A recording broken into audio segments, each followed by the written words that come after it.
As I start my day, I'm mindful that this feast, the conversion of St. Paul, is not really about a dramatic fall from a horse. It's about a life being turned slowly and decisively toward God. Psalm 19 tells us that the heavens are telling the glory of God. Creation speaks, not in words, but in witness. Paul, of all people, knew his scriptures. He knew the law. He knew the arguments. And yet, what finally changed him was not a better debate, but an encounter. A light that interrupted his certainty and a voice that asked a piercing question. Why are you so sure you're right?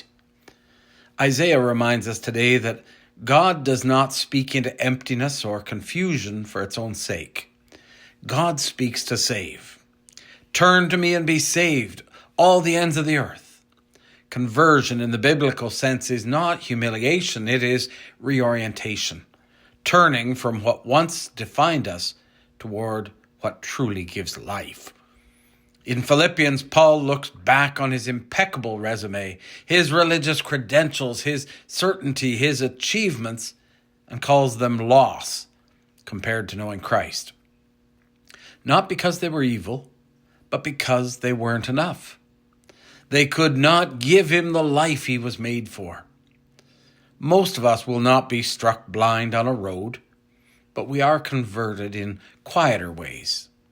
When our certainty softens, when grace unsettles us, when God invites us to let go of what once seemed so essential, so that something deeper can take root.